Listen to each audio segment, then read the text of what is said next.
Biblia en la primera carta a Pedro,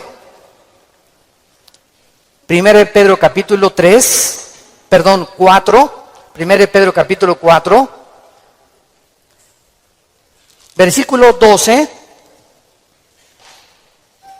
al 19. 1 de Pedro 4, versículos 12 al 19. Amados, no se sorprendan del fuego de prueba que os ha sobrevenido, como si alguna cosa extraña les aconteciera, sino gócense por cuanto son participantes de los padecimientos de Cristo, para que también en la revelación de su gloria se gocen con gran alegría. Si son vituperados por el nombre de Cristo, son bienaventurados, porque el glorioso Espíritu de Dios reposa sobre vosotros.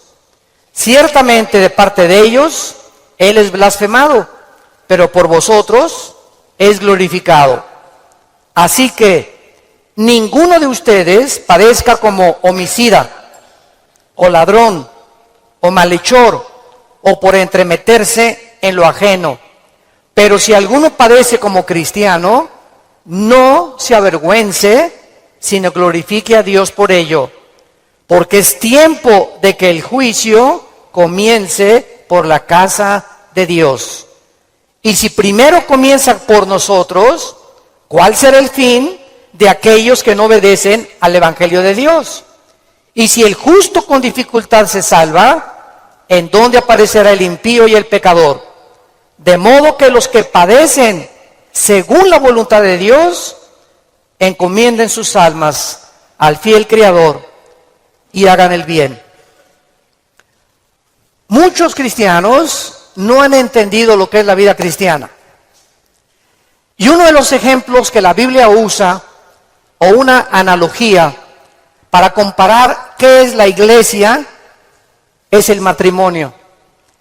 Y en el matrimonio, muchos de ustedes que también están recién casados, tenemos siempre ideas de las telenovelas, y fueron felices el príncipe y su amante, o su amiga, o su esposa, por los siglos de los siglos. Y viene la luna de miel, y se acaba la luna de miel. Y comienzas a descubrir, ah caray, ¿con quién me casé? O ah caray, yo no sabía, chiquita, que tenías ese genio. Y yo no sabía que eras tan flojo. Ni sabía que dejabas tus calcetines que huelen a queso manchego cuando te levantas de la cama. Y comenzamos en el matrimonio a salir de la burbuja y del mundo ficticio y fantasioso en el que creíamos que era casarse.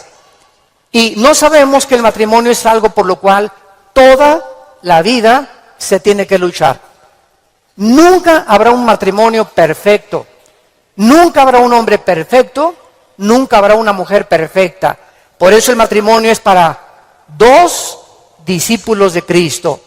Un hombre y una mujer que siguen a Dios, es como un triángulo. Y mientras más sigue el hombre a Dios, Dios está hasta arriba y la mujer también. Mientras más seguimos a Dios, más cerca estaremos el uno con el otro. Bueno, la iglesia es lo mismo. Hay cristianos que les han hablado, no, la iglesia cristiana es Disneylandia, Reino Aventura, todo peace and love. Nunca va a haber problemas, nunca va a haber fricciones. Y cuando entramos a alguna iglesia o en las iglesias a las que ustedes han asistido, van a encontrar, ¿verdad?, que la iglesia es una mezcla de cizaña con trigo. Que la iglesia es un cuerpo de creyentes mezclados con personas que han entrado del mundo y que entre nosotros necesitamos entender que va a haber fricciones, malos entendidos, contiendas, que doña Pachita ya le hicieron cara de hamburguesa y no quiere regresar. Que porque en esa iglesia, muchos me dicen, es que en esta iglesia o en aquella iglesia a donde yo iba, no había amor. Y el problema está en eso, que entramos a la iglesia creyendo que todo es maravilloso y que estamos en un ejército. Somos soldados en un campo de batalla, en un mundo ocupado por el enemigo. donde nosotros vamos de paso. Todo lo que construyamos, todo lo que invertamos en este mundo, se va a quedar. Y cuando este mundo sea destruido, lo único que va a sobrevivir son las almas. Son las almas. Y esta es la razón por la cual debemos vivir por las almas y poner como prioridad las almas que Jesucristo ganó en una cruz con su propia vida. Todos los cristianos vamos a experimentar pruebas. Vean ustedes aquí antes de Pedro se encuentra Santiago en el capítulo 1. Santiago era hermano de Jesucristo. Fue uno de los hermanos de Jesucristo, Santiago. Y él está escribiéndoles a los cristianos que comenzaron a ser perseguidos por el Imperio Romano. Y vean ustedes el consejo que Santiago comienza a delinear. Santiago 1, versículos 2 y 3. Hermanos míos, tengan por sumo gozo cuando se hallen en diversas pruebas, sabiendo que la prueba de vuestra fe produce paciencia. Sabemos entonces que todos nosotros vamos a ser examinados por Dios. Las pruebas, que son muchas, hay familiares pruebas, pruebas en tu iglesia, en tu trabajo, con tus amistades, como matrimonio, con tus finanzas. Dios prueba el corazón. Y dice Santiago, no se sorprendan, no se maravillen de que de repente hay muchas pruebas. Y en lugar de que la oposición y las pruebas puedan menguar nuestro ánimo, dice Santiago, ¿verdad? Está probándose nuestra paciencia y nuestra fe. Vean ahora aquí, le damos vuelta a primera de Pedro, otra vez, capítulo 1. Y dice el versículo 6 y 7, en lo cual vosotros se alegran ahora, aunque un poco de tiempo. Si es necesario, tengan que ser afligidos en diversas pruebas, para que sometida a prueba vuestra fe, mucho más preciosa que el oro, o sea, ¿por qué tiene que probar Dios nuestra fe? Porque es lo más valioso que Dios nos ha regalado. Lo más grande que tenemos es la fe. Y si queremos agradar a Dios, lo tenemos que agradar a través de la fe. Porque sin fe es imposible agradar a Dios. Por lo cual tenemos que entender por qué vienen pruebas, por qué me robaron mi coche, por qué tuve este problema con mi esposa, por qué este problema con mis hijos, por qué este problema en la iglesia, por qué este problema en el trabajo, por qué está el mundo ahorita como una olla hirviendo, donde las naciones están a un punto de una conflagración internacional. Aunque sabemos bíblicamente que si explota una guerra en Europa o en el Medio Oriente, no es todavía la tercera guerra mundial. En estos últimos meses, todas las invitaciones que he recibido han sido en radio, en televisión, con iglesias, con alianzas de pastores, para explicarles que esta guerra no es la tercera guerra mundial, que la Biblia nos habla claramente que falta mucho para la tercera guerra mundial y que este es lo que va a pavimentar el camino para el surgimiento del anticristo en el Medio Oriente. Entonces, estas pruebas, dice la Biblia, son importantes porque nuestra fe es la que tiene que ser probada. Ya sea en el trabajo, en la escuela, en el vecindario, etcétera, etcétera, estamos rodeados de personas que no les caes bien porque eres cristiano. Estás rodeado de amigos que cuando les comienzas a decir que eres cristiano, te van a comenzar a perseguir y a burlar. Porque el mundo está bajo el control del maligno y nosotros vamos de paso nada más. Somos un ejército que venimos a resistir al mal. No nos mandó Dios a terminar con el mal. Nos mandó a resistir hasta que Cristo venga. Se acabarán entonces las guerras y podremos recibir las coronas de gloria. Ahora muy bien, en esta sección se nos advierte, en la de primera de Pedro, acerca de otra prueba. Regresamos al capítulo 4, primera de 4, versículo 12. Y esta prueba es especial, porque le llama el Espíritu Santo fuego de prueba. ¿Qué hace el fuego? ¿Qué hace el fuego? Purifica. El fuego purifica y saca el verdadero valor. Las pruebas que nos vienen a nosotros es precisamente cuando un maestro no te hace exámenes. ¿Cómo vas a ver el maestro si tú estás calificado para pasar a la preparatoria? Forzosamente tenemos que ser examinados, ¿verdad? Con pruebas. Ahora tú te puedes preguntar, ¿qué Dios no sabe si voy a pasar o no voy a pasar la prueba? ¿Para qué nos hace pruebas Dios? Los maestros, yo entiendo que es para saber el coeficiente intelectual o la intelectualidad o el conocimiento que tienen los alumnos. Pero Dios, ¿por qué nos prueba? ¿Cuál es la respuesta?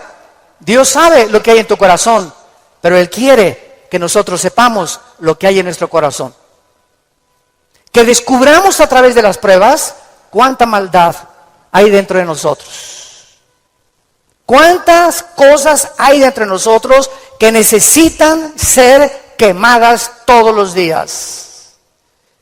Cuántas cosas hay dentro de nosotros, porque aunque seamos cristianos, seguimos teniendo el potencial de ir en contra de las leyes de Dios. Por eso dice en Gálatas 5, las obras de la carne son esto y esto y esto: fornicación, adulterio, borracheras, drogadicto, hechicerías, ocultismo, etcétera, etcétera. Un cristiano puede caer en las cosas que él practicaba antes de que fuera cristiano, si el cristiano abandona a Dios. Y cuando descubrimos la maldad que hay dentro de nosotros, ¿qué podemos hacer? Gritar como Pablo en Romanos 7, miserable de mí, en mí no mora el bien que quiero hacer no lo hago, lo que no quiero hacer eso hago. Entonces encuentro que en mi mente me dice, no fumes, el cigarro te va a molar los dientes, la lengua, la faringe, el esófago, la tráquea, los pulmones, el corazón. ¿Y por qué sigo fumando? Veo otra ley. Mi mente me dice, estás mal, pero mi corazón me dice, hazlo. Y mi carne le gana a mi razonamiento. Y entonces Pablo dice, miserable de mí, y dichosos los que han descubierto esto. Oh Dios mío, ¿por qué volví otra vez a prender el canal de la pornografía? Yo no quería ver esa pornografía. ¿Por qué caí ayer con mis amigos y me emborraché la semana pasada? Soy cristiano, ¿por qué lo hice? ¿Por qué le grité a mi esposa como le debía haber gritado? No debía haberle gritado. ¿Por qué lo hice? Y qué mal nos sentimos cuando comenzamos a descubrir esa maldad. Y qué buen síntoma es que digas, ¿por qué lo hice? Eso muestra que tenemos al Espíritu Santo, que nos está redarguyendo, que nos está diciendo, esto que hiciste está mal. Antes lo hacías y no te importaba y te dormías ni pedías perdón. Pero ahora cuando pecamos nos damos cuenta, nos entristecemos, nos llenamos de una ansiedad tremenda en el corazón porque no tenemos paz. Es la paz que nos quita Dios hasta que vengamos a la cruz y le pidamos perdón y la sangre de Cristo nos limpia de todo pecado. Pero esta es la razón por la cual las pruebas Dios nos las manda, para que vayamos evaluándonos honesta, íntegra y sinceramente en qué nivel nos encontramos de espiritualidad. Vayamos a Santiago capítulo 1 otra vez con este versículo y vamos a ver algunas verdades prácticas antes de desarrollar el pasaje que acabamos de leer. Veamos algunas verdades prácticas de las pruebas. En primer lugar, las pruebas son algo común en la vida cristiana. Dice Santiago, cuando os halléis en diversas pruebas. En segundo lugar, estas pruebas, van a venir en diferentes categorías. De repente, estás tranquilo, eres deportista, tomas vitaminas, estás perfectamente sano y te vas a hacer unos exámenes de sangre y las radiografías y la biometría hemática de sangre, te dice el médico, tiene usted cáncer, o tiene usted diabetes, o padece usted un problema, ¿verdad?, renal, etcétera, etcétera. En el momento que oímos esa noticia, toda nuestra vida cambia. En ese momento dices, ¿qué me está pasando? ¿Cómo me pudo suceder esto a mí? Fue una prueba de fuego. O de repente tu hijo cayó y chocó, o tu hija se mató, o tu esposo se murió, o se cayó tu casa, o se incendió tu coche. Nunca sabemos qué va a suceder el día de mañana. Entonces tenemos que estar preparados para entender que estamos en un mundo donde somos vulnerables y donde cualquier cosa puede suceder, y Dios lo va a permitir con un propósito siempre, siempre santo, que va a resultar para un bien. Cuando oigas de ese accidente, de esa enfermedad y de ese problema, no lo entendemos. ¿Qué está pasando en la iglesia? ¿O qué pasó en mi casa? ¿O qué pasó con el gobierno? ¿O un golpe de estado? No entendemos cuando explota una bomba. Hay mucho humo y no se puede entender qué es lo que está pasando. ¿Qué verdad? No hay verdad. ¿Será mentira? ¿Será melón? ¿Será sandía? Y no es hasta que el humo se va, pasa una semana o 2 semanas, cuando comienzas a ver y a entender. Si tú en esa prueba, escúchame muy bien, durante esa prueba que estás atravesando, no te sueltas, pase lo que pase en tu vida. Si tú no te sueltas de Cristo, no te imaginas cómo Dios te va a bendecir, te va a fortalecer y vas a madurar espiritualmente como no te imaginas. ¿Qué se probó cuando te dijeron que estabas enfermo? ¿Qué se probó cuando oíste que te robaron tu coche?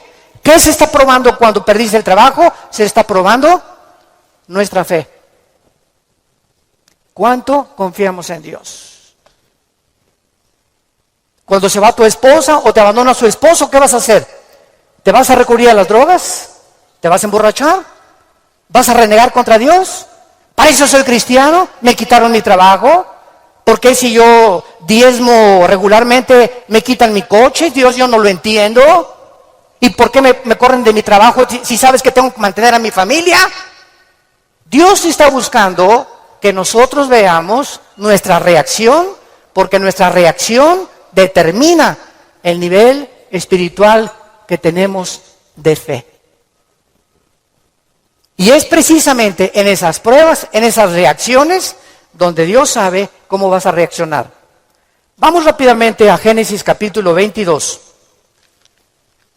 En el Antiguo Testamento, y veamos la prueba de fuego que pasó a Abraham.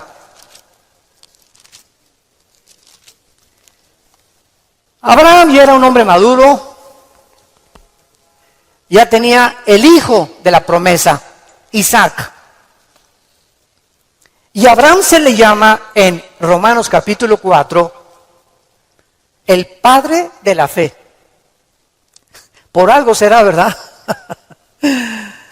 Por algo será, porque son las pruebas de fuego las que nos gradúan en el ejército de Dios. Las pruebas, no las muchas pruebas, nos van preparando, pero hay una prueba de fuego que es nuestra graduación. Cuando ya Dios se da cuenta que no importa lo que pase en tu vida, nunca te soltarás de Él. Nunca blasfemarás de su nombre, nunca te llenarás de rencor ni de amargura contra nadie.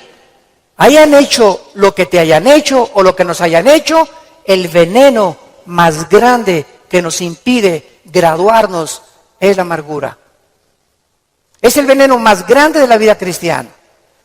Bueno, aquí se encuentra Abraham, capítulo 22 del Génesis, y dice, aconteció después de estas cosas, o sea, estas cosas son todas las pruebas que Abraham había atravesado, que probó Dios a Abraham.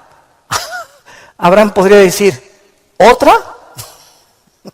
Oye, ¿otra, Señor? ¿Es juego? O sea, ¿otra prueba? Pero Adán, quiero decirte una cosa, Abraham, esta prueba, ¿verdad? No te imaginas va a ser la bendición más grande para tu vida y para 1000 generaciones después. A los que les interese la palabra prueba en el hebreo, es la palabra nasá, con H al final. Cuando dice probó, es la palabra nasá. Escuchen lo que significa probar en el hebreo. Manifestar el corazón por medio de la presión. No es hasta que la presión viene a nuestras vidas que se sabe lo que tenemos escondido en el corazón. ¿No es cierto? No es bajo la presión donde se prueba el carácter de los hombres. Bajo la presión. Dice la Biblia, esto es lo que Dios quería hacer. Poner presión en Abraham para darnos un ejemplo a nosotros de cómo reaccionar. ¿Y cuál fue la prueba? De fuego que Dios le puso a Abraham. Dame a tu hijo Isaac, versículo 2. Señor, no te oí bien, creo que me está fallando el oído. ¿Qué dijiste? Que me des a tu hijo. Señor, ¿estás bien? ¿No necesitas un mejoral? ¿Me estás hablando? ¿Eres tú? ¿No será un demonio el que me estará hablando? Señor, tú me dijiste que este hijo era el hijo de la promesa, no era Ismael. Tú me prometiste que era Isaac y la semilla de Isaac, el esperma de Isaac, la descendencia de Isaac, donde el Mesías, el Salvador que has prometido, iba a venir. ¿Cómo me lo pides? ¿Y cuál es la respuesta de Isaías 55, 8 y 9? Mis pensamientos no son vuestros pensamientos, y mis caminos no son vuestros caminos, ovejas santas, amadas de Dios. Así como los cielos son más altos que la tierra y mis pensamientos más altos que ustedes, así es como yo tengo que pensar para que ustedes comiencen a entender que yo no pienso como ustedes y que la fe es mantenerte de pie y seguir creyendo aunque no haya explicación inmediata. Señor, no entiendo qué pasó con mi casa, no entiendo por qué perdí el trabajo, no entiendo lo que está pasando, no entiendo esto, no entiendo aquello, pero como dijo Job, aunque tú me matares, seguiré confiando en ti. Y seguiré esperando y sabiendo que cuando se disipe el humo y entienda tus caminos, tienes algo mejor para mi vida. Esa es la fe. ¿Y qué hizo Abraham? No abrió la boca, no discutió. No vemos aquí que se puso al brinco con Dios. Abraham, Isaac, ven hijo mío. Muchachos, los siervos de Abraham, traigan la leña. Y entonces los dejó ahí en el monte a los siervos y agarró a Isaac y comenzaron a subir al monte Moriah. Escuchen, el monte Moriah fue donde Dios no perdonó a su hijo. Dios perdonó a Isaac, pero Dios no perdonó en el mismo monte a su hijo Jesucristo 4000 años después. Y cuando iban camino al monte, le dice Isaac a Abraham, Padre, ¿dónde está el sacrificio? Y Abraham no le dice nada. Dios proveerá. Y entonces se acuesta Isaac y lo amarra a Abraham, y cuando levanta la mano, dice el versículo 10 y el versículo 11, y extendió Abraham su mano y tomó el cuchillo para degollar a su hijo. Entonces el ángel de Jehová le dio voces desde el cielo y dijo, Abraham, Abraham. Y él respondió, heme aquí. Y dijo, no extiendas tu mano sobre el muchacho, ni le hagas nada, porque ya conozco que temes a Dios, por cuanto no me rehusaste darme a tu hijo. Dios, síganme con cuidado, no estaba buscando el sacrificio de Isaac. Dios estaba buscando el sacrificio de las emociones y los sentimientos de Abraham.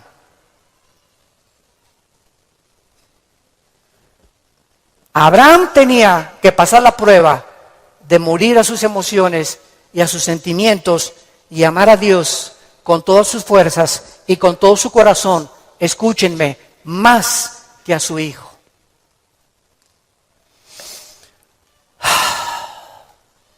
En el Nuevo Testamento se acercaron a Cristo, se los voy a explicar con más detalles, y le dijeron, ¿cuál es el más grande mandamiento? Y contestó Jesucristo, amarás a Dios con todo tu corazón, con todas tus fuerzas y con toda tu alma, y a tu prójimo como a ti mismo.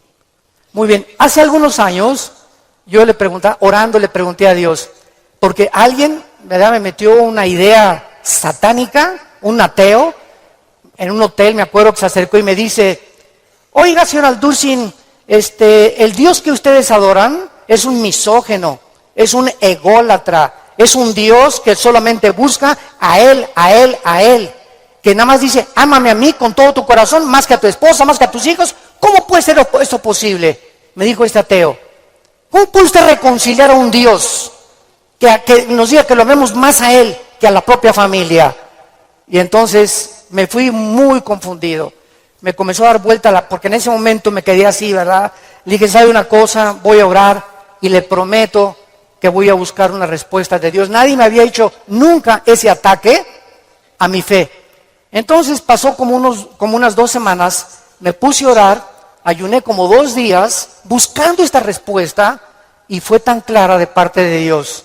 Y el Señor me mostró en la Biblia lo siguiente. Mira, hijo, me dice Dios, cuando yo les pido a ustedes, ámenme con todo mi corazón y con toda mi mente, ¿saben por qué se los pido? Porque tu mamá, tu esposa y tus hijos y tu perro Fido y tu cotorro y lo que más amas en tu vida y tu jarrón chino y la casa que tienes y que la amas, todo lo vas a perder y al final de tu vida te vas a quedar solo. Todos nos quedamos solos al final de la vida. Los hijos se tienen que ir, si no se casan, se mueren, la esposa tiene que morir, él tiene que morir, escúchame muy bien. Y si tú tenías todos tus afectos en tu hijo que se fue, o en tu esposo que se fue, o en tu perro que te quitaron, cuando se vaya tu hijo, cuando te quiten a tu esposo, cuando te abandone tu mujer, te vas a hundir, porque no tendrás las fuerzas de seguir viviendo. Pero cuando amas a Dios con todo tu corazón y con toda tu alma, y pierdes algo por acá, y pierdes algo por acá, y pierdes esto y por acá, ese amor que tú le tienes a Dios es el que nos sostendrá para seguir viviendo con Él, con las fuerzas de seguirlo amando. Denle gloria a Dios, de verdad.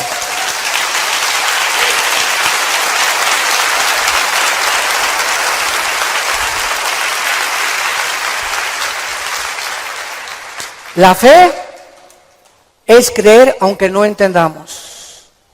Si Dios lo dijo, tiene una razón. Detrás de cada mandamiento de Dios se encuentra la sabiduría de Dios. Cuando Dios le dice a los jóvenes, no forniquen ni tengan relaciones sexuales antes de casarse, gritan los jóvenes y protestan los jóvenes. ¿Nos quieres quitar la felicidad? ¿Qué tiene? ¿Así nos vamos a conocer mejor antes de casarnos? Pero detrás de esa prohibición que Dios tiene es el inmenso amor que Él nos dio desde la cruz. Por amor te lo digo, jovencita, te dice Dios, por amor que te tengo, joven que me escuchas. Tú no te imaginas las consecuencias de la fornicación. Vas a los 18, 19 años a ver crecer tu pancita, te vas a tener que salir de la escuela, él va a resultar con que no te quiere. Es increíble que por no haber puesto ustedes freno en sus relaciones meses antes, hayan ustedes acabado en un pecado que se llama la fornicación. Dios es sabio y nos dice a los casados, no cometerás adulterio. Dice Salomón en Proverbios 6, versículo 32, el que comete adulterio es falto de entendimiento, corrompe su alma el que tal hace. El que comete adulterio echa a perder su matrimonio, sus hijos, los celos, la infidelidad, que tarda años en poder levantarse, y todo ¿por qué? Por tu ego, por tu orgullo, por tu vanidad de querer irte con una muchacha más joven o con otro hombre sin tomar en cuenta a tu propia familia. Es el ego siempre el enemigo de nuestro Dios. Dios sabe por qué nos da las provisiones que nos da, porque nos ama y quiere lo mejor para nuestra vida. Y finalmente aquí en estas verdades prácticas en Santiago encontramos también, ¿verdad?, que las pruebas prueban la fe que tenemos y la fe nos muestra cuánto confiamos en Dios. Dice en el Salmo capítulo 11, versículo 1 y 2. En Jehová he confiado. ¿Cómo decís a mi alma que escape al monte cual ave? Porque aquí los malos tienden el arco, disponen sus saetas sobre la cuerda, para asaetear en oculto a los rectos de corazón. Si hubo un hombre perseguido, calumniado, vituperado, despreciado entre los héroes de Dios, fue el rey David. A los 17, 18 años lo ungen, Samuel, tú vas a ser rey de Israel. Ah, dice David, qué suave. Bueno, pasaron casi 12 años, vean esto, desde que lo ungen con sus hermanos, pasaron 12 años, hasta los 30 años de edad, 12 años de pruebas. El hombre que Dios había escogido para sentarlo en el trono de Israel, tenía que ser probado. Y tenía que ser probado en la amargura, en el rencor, en la confianza en Dios, en saber que no importa, aunque me rodee un ejército y aunque tenga las miles de amenazas, Dios es mi salvación, mi fortaleza y mi luz. ¿De quién temeré? Dice el Salmo 27. ¿De quién temeré? Es el temor dentro de nosotros lo que nos impide confiar en Dios. Ay, tengo temor que si me entrego a Dios me va a pasar esto. O tengo temor que si hago estas cosas me va a pasar aquello. Ese temor lo tienes que vencer. Porque Dios no nos ha dado espíritu de temor, sino de valor, de poder y de amor propio. Entonces tenemos que entender que las pruebas forman parte de la vida cristiana. Regresamos a nuestro pasaje de 1 de Pedro y examinémoslo rápidamente. Dice nuestro pasaje, no se sorprendan, amados, del fuego de prueba que os ha sobrevenido, como si alguna cosa extraña aconteciera. Número 1, se nos advierte cómo no debemos de reaccionar. Con sorpresa. No debemos reaccionar con sorpresa. No puedo creer lo que me está pasando. Más te vale que lo creas. No puedo creer que mi noviecita me dijo que yo me parecía a John Travolta, hermano, y me dejó por otro y se fue. No lo puedo creer. No puedo creer que mi esposo me haya abandonado.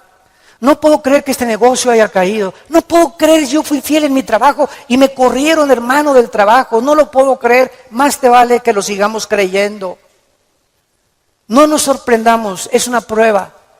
Cualquier cosa que afecte tu vida, tu estabilidad emocional o física, son pruebas. Entendámoslo. Dios es un Dios que nos tiene que probar. Y estas pruebas son para nuestro bien. Y vamos a descubrir en las pruebas que Él es real, que Él sana, que Él restituye, que Él vindica, que lo que la oruga y el saltón te robaron, Dios te lo va a devolver 10 veces más. Pero es esa fe la que Él está tratando de desarrollar en nuestras vidas, porque es mucho, mucho más preciosa que el oro.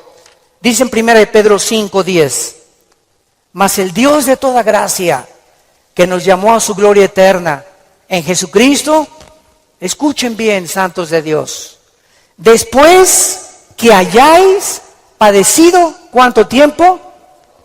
No toda la vida es la Inquisición, por el amor de Dios.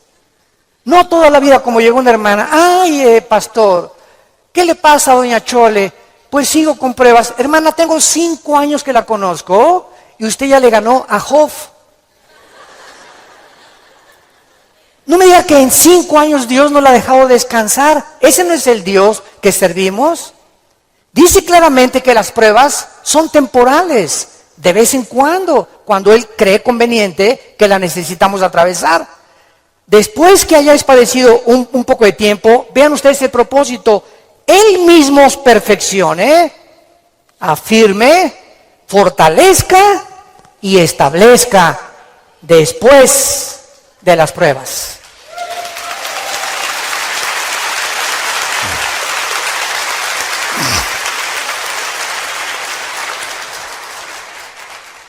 Ahora, veamos lo que tenemos que hacer. Primero de Pedro, en nuestro pasaje capítulo 4, versículo 13. Número 1, se nos manda que cuando te digan, te robaron tu coche, se fue tu esposo, se fue tu esposa, te pasó esto, te pasó aquello, te goces. Cualquier diría, ¿está usted loco? ¿Está usted loco? ¿Cómo me voy a gozar cuando me dijeron que tengo diabetes? ¿Cómo voy a gozar cuando me robaron la cartera del cristalazo? Hermano, ¿no está viendo cómo estoy? Que tengo aquí un martillo para encontrar el que me rompió el carro. Le voy a dar un martillazo en la cabeza si me lo encuentro. O mi esposo, ¿verdad? Con la cara de cocodrilo. Qué bueno que se fue el cocodrilo y que se fue, ¿verdad? Ten mucho cuidado que tu reacción sea de gozo. Y les voy a explicar lo que se encuentra detrás. Cuando Job llegaron y le dijeron, quemaron tu rancho, tus camellos, tus ovejas, tus vacas y tus hijos. Y estoy seguro, por la clase de esposa que tenía, que si ella se lo hubieran llevado, hubiera estado más contento. Y a propósito, Dios se la dejó a ella. Yo entiendo cada vez más a mi Señor. No por ti, mi amor, mi esposa no va a creer. Y entonces la esposa llega, ¿verdad? Y le dice a Job, maldícelo, maldice a Dios. Y contesta Job y le dice a la esposa, vean la calidad moral y espiritual y de fe que tenía este hombre en Dios. ¿Qué acaso recibiremos de Dios solo lo bueno y no lo malo? Bendito sea el nombre de Dios, porque Él da y Él quita en su soberanía. ¡Qué tremendo!, ¿verdad?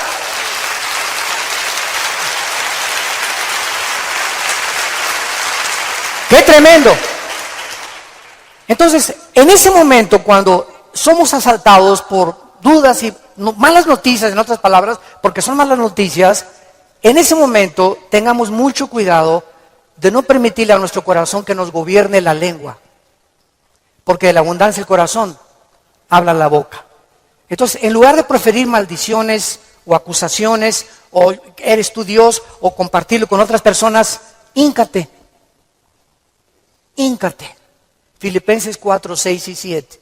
Híncate y dale a conocer a Dios. Señor, no entiendo lo que está pasando. No entiendo por qué me pasó esto. ¿Por qué esta enfermedad? Oh Dios, no entiendo, pero quiero seguir confiando en ti. Solo te pido que mientras esto pasa y no lo entiendas, me fortalezcas y me muestres la razón para que yo pueda seguir bendiciéndote y adorándote. Es el tiempo más difícil de nuestra vida cuando no entendemos lo que está pasando. Vamos rápido a 2 Corintios capítulo 12. 2 Corintios capítulo 12 y veamos lo que le pasó al apóstol Pablo y la forma como él reaccionó. 2 Corintios 12.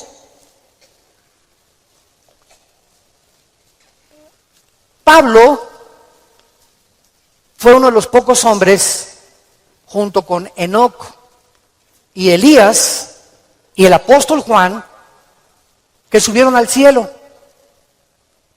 En el Nuevo Testamento, Pablo y Juan fueron los dos únicos apóstoles que subieron al cielo sin morir. Fueron sacados de su cuerpo espiritualmente. Y Pablo lo llevó Dios al tercer cielo, donde habita Dios.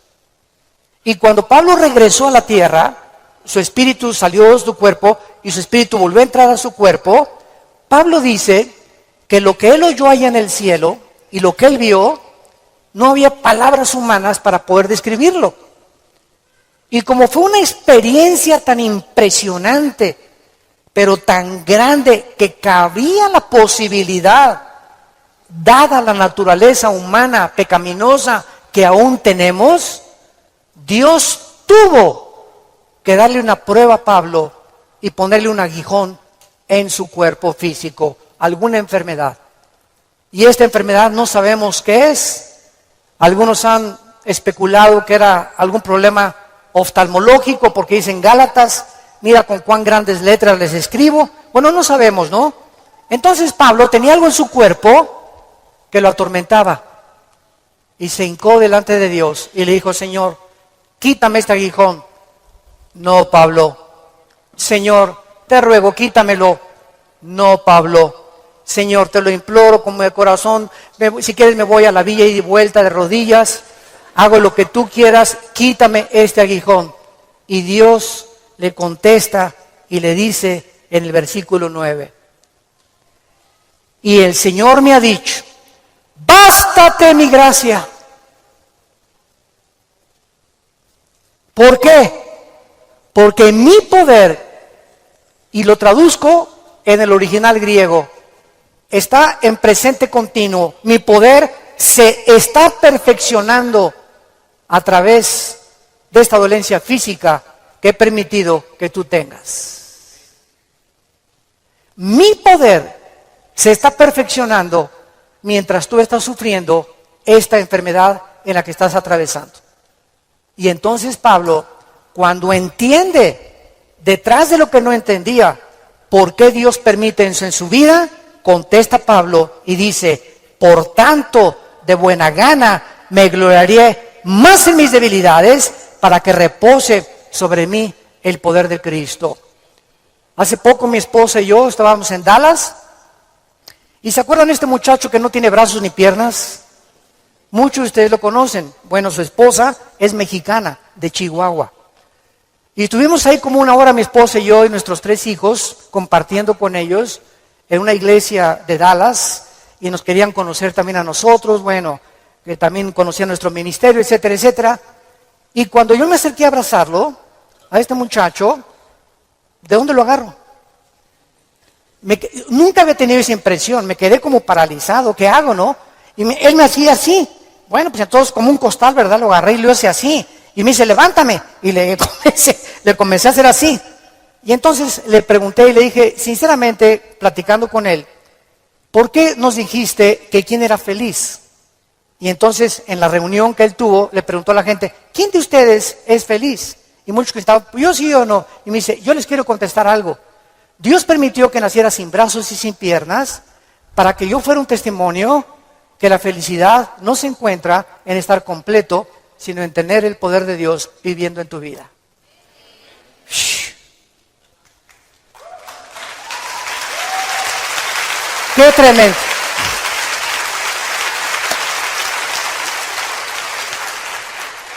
Mi esposa y yo nos bañamos de lágrimas. Tenemos piernas, tenemos brazos, tenemos casa, Conflex, un carro, lo que sea, nuestros hijos, y estamos descontentos. Teniendo contentamiento, teniendo sustento y abrigo, estamos contentos porque estamos vivos. Nosotros estamos completos y él era más feliz que la mitad de los que fueron a escucharlo. Él riéndose, y era una felicidad, ¿no es cierto, Marta? Un gozo sincero. Él no estaba fingiendo, él estaba lleno del poder de Dios. Y transmitía en sus ojos esa paz, ese contentamiento, esa aceptación. Él dijo que a los 12 años se quiso suicidar porque todavía no había aceptado a Cristo. Y se metió y dice, ¿cómo me suicido? ¿Con qué? Ni modo que agarre una pistola y le haga así, ¿verdad? Se metió a la tina del baño y con la boca abrió la llave y se quería morir ahogado. Y cuando estaba el agua subiendo, muchos de ustedes que ya no han oído su testimonio, yo lo traigo grabado en mi iPhone, dice que en ese momento dijo, si yo me quito la vida, nunca podré compensarles a mis padres y los haré culpables a mis padres porque siempre se lamentarán porque yo nací así y si hay un Dios, nunca conoceré el propósito por el cual permitió que yo naciera sin brazos y sin piernas.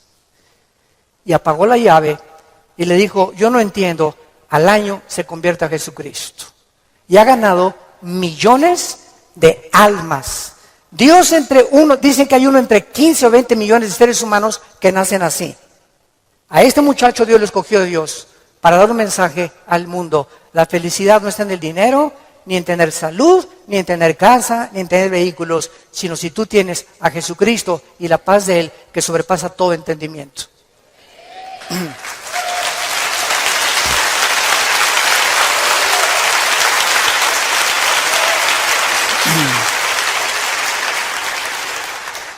Y finalmente, regresamos a nuestro pasaje de 1 de Pedro capítulo 4, dice así, gócense, versículo 13, por cuanto son participantes de los padecimientos de Cristo, para que también en la revelación de su gloria se gocen con grande alegría. En penúltimo lugar, las pruebas nos están haciendo parecernos más a Jesús. Porque es precisamente en las decepciones, en las desilusiones, en las traiciones, en la persecución, en el abandono de tu esposa, en la muerte, etcétera, etcétera, en todas estas cosas que forman parte de la vida, donde comenzamos a entender que no nos sorprendamos, estamos en un mundo muy feo, donde el pecado abunda. Este grupo de ISIS en el Medio Oriente ya no son seres humanos, son zombies, son monstruos, seres humanos deshumanizados completamente, sin ningún sentimiento, sin ninguna emoción, sin ningún corazón, ninguna conciencia. A los niños ahora los enseñan a ellos que a las víctimas les corten la cabeza y jueguen fútbol con las cabezas para desensibilizarlos y deshumanizarlos a los 8 años de edad. Ese es el mundo que vivimos. ¿Nos sorprende? No nos sorprende, porque la Biblia dice, 2 Timoteo 3, vendrán tiempos feroces, peligrosos, hombres amadores de sí mismos, donde no les importará absolutamente nada más que su ego y su propia vanidad, y el imperio y el espíritu del control. Todo espíritu que quiera controlar y dominar a los demás es un espíritu de brujería. ¿Se acuerdan a Cristo antes de morir? Que llegan los hijos de Zebedeo con la mamá. Oye, cuando vengas, quiero que mi hijo Pancho y Pancholín se sienten junto a ti. A este nómbralo ministro de Hacienda y procurador de la República. Y entonces Cristo, viendo que sus discípulos estaban a punto de morir crucificados, estaban buscando posiciones de liderazgo y de control y de autoridad. Y les dije, Cristo, eso los reyes de la tierra, los gobernantes buscan estas cosas, dominar y controlar a los demás. Y esta es la razón de tantas dictaduras, de tantos gobiernos estatistas y totalitarios, personas que quieren seguir gobernando y tener el control de las gentes, pero en ustedes no debe ser así. Y Cristo nos da el secreto. El que quiera ser grande de todos nosotros, lávele los pies a los demás. Sea siervo de los demás. No busques grandezas para ti, busca servir. Porque el más grande entre nosotros siempre será el que siga las pisadas de su maestro. Gracias por tu palabra, Señor, en esta mañana. Gracias, Señor, porque si somos vituperados en el nombre de Cristo, somos bienaventurados. Así que ninguno de nosotros padezca como homicida o ladrón, o que las pruebas que tengamos sean por nuestros pecados. Pero si padecemos como cristianos, no nos avergoncemos. Glorifiquemos a Dios por ello. Encomendemos toda nuestra causa a Dios, porque Él es soberano. Nunca nos dejará y nunca nos desamparará. Bendecimos, Padre, a todos nuestros enemigos. Bendecimos a los que nos calumnian y contienden contra nosotros. Te damos las gracias por estas pruebas, porque está probando lo que hay en nuestro corazón. Si no perdonamos 70 veces 7, no hemos crecido en la gracia y el conocimiento de Jesucristo. Si hay alguna persona en esta mañana que aún no tiene a Jesús, que aún no tienes este corazón que Dios quiere que tú tengas, esta comprensión de la vida espiritual y de lo que es la iglesia y el cristianismo, ven a la cruz, entrégale tu vida diciéndole estas palabras, ahí con todo tu corazón: Señor mío y Dios mío, te pido perdón por mi vida, por mis pecados, por mi rebelión a mandamientos que antes no entendía. Ahora sé que tus pensamientos son inmensamente mucho más grandes que la forma como yo creo que tú debes de ser. Tú me creaste y me hiciste nacer con un propósito en la vida. Gracias por la salud que tengo en este momento, por el matrimonio que tengo, por los hijos que nos has dado, por el fruto que traigo en mi vientre, por la casa que tenemos, por todo lo que nos rodea, por el agua, por la luz, las montañas, los cambios de clima. Te bendigo, Señor, haberme puesto en este planeta donde te puedo conocer. Creo que en la cruz pagaste con tu sangre por mi vida y mis pecados. Y te pido, Jesús, porque creo que a los 3 días resucitaste de los muertos, que entres a mi corazón como mi Señor y mi Salvador. En el nombre de Jesús.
Anh hay mơ mộng mình thức xa xôi, không màng về tình ái muôn nơi, sống cho là trọn kiếp đây thôi, đâu quan tâm gì chuyện đời. Thế mà lại ngâm tương tư, ông tầm bà mút xe tơ, đêm nằm trộm nhớ mơ mơ về ai. Thì ra anh yêu rồi, từ ánh mắt nụ cười, từ đôi môi gọi mưa sao xuyến lòng anh. Thì ra mê em rồi, ngày hay đêm ôm lời, chỉ nghĩ đến em thôi, đó là do anh đã yêu rồi, anh đã yêu rồi, anh đã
thì xa anh yêu rồi, từ ánh mắt nụ cười, từ đôi môi gọi mời sao xuyên lòng anh, thì xa mê em rồi ngày hay đêm.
retribution.